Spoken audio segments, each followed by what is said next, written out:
Hello everyone, मैं doctor प्रगति गुप्ता और आज इस वीडियो में हम बात करने वाले हैं क्या स्ट्रोक की वजह से आपकी बॉडी के बाकी ऑर्गन्स भी सफर करते हैं। हमारी ऑडियंस का सवाल था हमसे कि एक बार आपको अगर लकवा हो गया तो क्या सिर्फ नर्वस सिस्टम ही सफर करता है, क्या ब्रेन ही सफर करता है या हमारी बॉडी के बाकी ऑर्गन्स भी सफर कर सकते हैं। तो आइए जानते हैं इसका जवाब। जब किसी को भी पैरालिसिस होता है इनिशियली, चाहे क्लॉट फॉर्मेशन है, कोई ब्रेन इंजरी है, चोट लग गई, एक्सीडेंट हो गया, गिर गए कहीं से, स्पाइनल कॉर्ड इंजरी था मतलब आपकी रीढ़ की हड्डी पे कोई चोट लगा, या कोई इन्फेक्शन आपकी स्पाइनल कॉर्ड नर्व्स ब्रेन तक ट्रैवल कर गया जिसकी वजह से आपकी बॉडी की फंक्शनिंग में लॉस हो गया, तो उसके कारण से आपको स्ट्रोक हो सकता है। अब कभी कभार जब भी इनिशियली स्ट्रोक होता है तो इनिशियल फेज ऑफ रिकवरी जो माना जाता है उसके अंदर हमें कई सारे सिम्टम्स देखने को मिलते हैं। आपके एक एक बॉडी के सिस्टम पे उसका इम्पैक्ट देखने को मिल सकता है। जैसे कि हम माउथ से लेके शुरुआत करते हैं तो हमारा डाइजेस्टिव जो ट्रैक्ट स्टार्ट होता है, जो हमारा जीआईटी ट्रैक्ट है, वो हम यूजुअली कहाँ से स्टार्ट करते हैं, बकल कैविटी से, मतलब माउथ से। तो जो भी हम खाना खाते हैं, खाना च्यू करके पेट के अंदर जाता है, फिर उसका डाइजेशन होता है। लेकिन जब किसी को पैरालिसिस होता है तो क्या पाया जाता है कि इवन आपके जो थ्रोट के मसल्स हैं वहां पर भी वीकनेस आनी स्टार्ट हो जाती है, जिसके कारण से पेशेंट में आपने देखा भी होगा, पेशेंट को खाना चबाकर स्वॉलो करने में दिक्कत होता है, मतलब खाना निगलने में परेशानी होती है। कभी कभार पेशेंट खिचड़ी खा लेते हैं, रोटी चबा के अंदर निगल पाते हैं, लेकिन पानी पीने में, दूध पीने में, लिक्विड लेने में उन्हें धक्का लग जाता है। तो ऐसे पेशेंट्स भी हमारे पास आते हैं। और कई पेशेंट्स फीडिंग ट्यूब पे इसी वजह से होते हैं, नाक के रास्ते उनके पेट में नली डाल दी जाती है जिसे राइल्स ट्यूब बोलते हैं, उसके अंदर हम फीड डालकर उन्हें दे रहे होते हैं इनिशियली, जब तक आपके थ्रोट के मसल्स एक्टिव नहीं हो जाते। तो ये टेम्परेरी फेज के लिए देखा जाता है और जो आपका रिकवरी फेज होता है उसके अंदर ये सिम्टम्स भी रिकवर करते जाते हैं। ये जो कंडीशन होती है डिस्फेजिया, मतलब डिफिकल्टी इन स्वॉलोइंग, इसके अंदर पेशेंट को खाना खाना मुश्किल होता चला जाता है, पेशेंट बहुत वीक होता चला जाता है और ग्रेजुअली विद टाइम ही ये रिकवर होता है। अब हमने बात की आपके डाइजेस्टिव ट्रैक्ट की, अब हम आ जाते हैं रेस्पिरेटरी सिस्टम के अंदर, जहां आपका लंग्स, ब्रीदिंग पैसेज सारा इन्वॉल्व होता है। अब क्या देखने को मिलता है, कभी कभार पोस्ट स्ट्रोक मतलब लकवा होने के बाद पेशेंट कुछ टाइम पीरियड के लिए एक कंप्लेन करता है, मुझे सांस लेने में बहुत तकलीफ हो रही है, जैसे ही मैं लेटता हूँ मुझे सांस लेने में बहुत दिक्कत होती है, छाती में घुटन महसूस हो रही है। वो क्यों पाया जाता है? क्योंकि जब ब्रेन में इम्पैक्ट आया स्ट्रोक का, उसकी वजह से क्या देखने को मिलता है, आपके जो चेस्ट के मसल्स हैं वो भी वीक हो जाते हैं, तो आपका जो ब्रीदिंग का पूरा पैटर्न है वो इंटरप्ट हो जाता है, जिसकी वजह से पेशेंट की ब्रीदिंग काफी स्लो हो जाती है, जिससे पेशेंट को सफोकेटेड फील होता है और जब वो नीचे लेटता है सीधा तो सांस लेने में बहुत तकलीफ होती है। इसे हम कैसे करेक्ट कर सकते हैं? धीरे धीरे उसे ब्रीदिंग एक्सरसाइजेस पे लाकर रिहैबिलिटेशन प्रोसेस को फॉलो करते हुए और रात के समय बिल्कुल सीधा ना लिटाते हुए, पीछे थोड़ा सा उसकी बैक को रेज रखते हुए, तकिया लगाकर कोई वहां पर ब्लैंकेट का सपोर्ट देते हुए आपको, या बेड आते हैं जो मेडिकल बेड्स आते हैं उनको रेज करके आप थोड़ा सा उसे पॉस्चर देकर सुला सकते हैं, तो उससे ये जो कंप्लेन है उसमें रिलीव आ जाएगा। अब हम बात करते हैं आपके यूरिनरी सिस्टम की।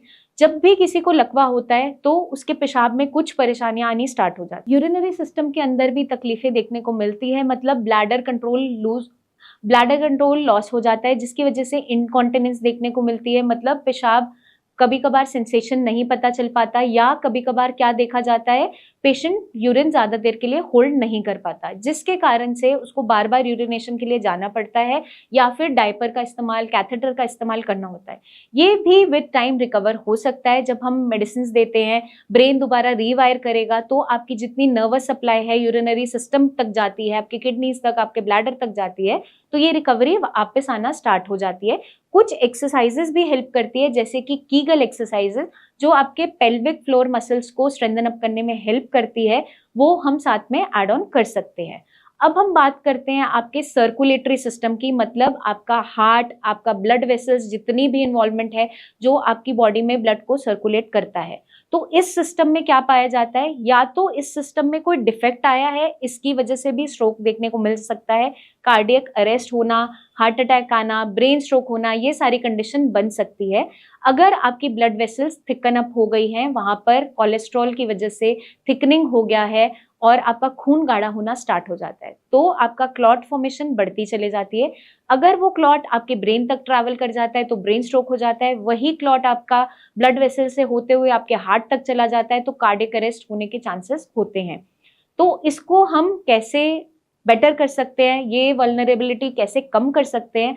आप अपने बीपी, शुगर को डेली मॉनिटर करते हुए, कंट्रोल करते हुए, अपने कोलेस्ट्रॉल लेवल्स इन चेक रखते हुए, अपने डाइट को अच्छा रखते हुए, अपने लाइफस्टाइल में एक्सरसाइजेस ऐड ऑन करते हुए, एक्टिव लाइफस्टाइल में आते हुए आप इस चीज को करेक्ट कर सकते हैं। अब हम बात करते हैं आपके मस्कुलर सिस्टम की। तो मसल्स में कुछ दिक्कत नहीं होती, बट ब्रेन से कोऑर्डिनेशन नहीं हो पा रहा, आपके मसल्स को सिग्नल नहीं मिल पा रहा, तो मसल मूवमेंट लॉस हो जाता है। आपकी मांसपेशियां धीरे धीरे सूखना स्टार्ट हो जाती हैं, एट्रोफी होने लगता है, क्योंकि वहां का यूज नहीं हो पा रहा है। अदरवाइज आपकी मांसपेशियों में कोई डिफेक्ट नहीं था, बट जैसे ही स्ट्रोक हुआ, ब्रेन से कमांड आना बंद हुआ, आपकी मांसपेशियां अब काम नहीं कर पा रही। तो इसको दोबारा से एक्टिव करने के लिए आप न्यूरोप्लास्टिसिटी को स्विच ऑन करने के लिए अपने एक हेल्दी डाइट मेंटेन कीजिए, जिसमें मिनरल्स, विटामिन्स भरपूर हों। साथ के साथ रिहैब एक्सरसाइजेस, ऑक्यूपेशनल थेरेपी, मतलब कि जो आपको मदद करती है दोबारा से ब्रेन को सिखाने में कि ऑलरेडी जो आप करते थे वो प्रोसेसेस अगर हम स्टार्ट करते हैं तो आपका जो मसल्स है उसकी टोन, उसकी स्टिफनेस जो आ गई है वो भी रिलीव होनी स्टार्ट हो जाती है। तो ये सारे के सारे सिस्टम्स भी इन्वॉल्व होने स्टार्ट होते हैं। साथ के साथ आपके लिवर पे भी इम्पैक्ट आता है, उसकी जो गैस्ट्रिक सिक्रीशंस है उतनी अच्छी नहीं हो पा रही होती है। और हम क्योंकि एक्टिव लाइफस्टाइल में नहीं है, जब किसी को स्ट्रोक हुआ है वो सेडेंटरी लाइफस्टाइल में आ गया है, या तो बेड रिडन है या फिर बहुत थोड़ा बहुत चलता है, मोबिलिटी उतनी अच्छी नहीं है। तो सबसे पहली परेशानी क्या फेस करने को मिलती है? पेशेंट को एसिडिटी, गैस ब्लोटिंग होना, कॉन्स्टिपेशन होना, क्योंकि बहुत सारी मेडिसिन भी चल रही होती है। तो इसको हम कैसे रिलीव कर सकते हैं? आप अपनी डेली रूटीन के अंदर अगर नारियल पानी ऐड ऑन करते हैं, फ्लूइड्स की मात्रा अच्छी रखते हैं, ऑप्टिमम अमाउंट में पानी का इस्तेमाल करते हैं, साथ के साथ फाइबर एनरिच डाइट लेते हैं, मतलब फ्रूट्स, सैलेड, सूप्स, ओट्स, जितने भी होल ग्रेन्स हैं इसका यूज करते हैं, तो आपके ये सिम्टम्स भी रिलीव होते चले जाते हैं। तो इस वीडियो में हमने क्या क्या डिस्कस किया? हमने डिस्कस किया कि स्ट्रोक की वजह से बाकी ऑर्गन्स कैसे सफर करते हैं। सिर्फ नर्वस सिस्टम ही सफर नहीं करता, सिर्फ हमारी ब्रेन की कोऑर्डिनेशन ही सफर नहीं करती, हमारा एक एक ऑर्गन सफर करता है, क्योंकि एज अ ह्यूमन बॉडी पूरी बॉडी पे ही उसका इम्पैक्ट आता है। तो हम उसको कैसे करेक्ट कर सकते हैं उसके बारे में भी हमने डिस्कस किया है। आपके कोई सवाल हो, डाउट्स हो, उनको जरूर पूछिए। नीचे कमेंट सेक्शन में कमेंट करके भी पूछ सकते हैं, या फिर नीचे दिए हुए नंबर्स पर हमारे टीम ऑफ डॉक्टर्स से खुलकर आप बात करना चाहें, डिस्कस करना चाहें तो वो भी कर सकते हैं। पर्सनली आप मिलने आना चाहें तो अपॉइंटमेंट लेकर क्लिनिक विजिट भी कर सकते हैं। जल्दी ही हम आपसे मिलेंगे, तब तक के लिए अपना ध्यान रखिएगा। Take care.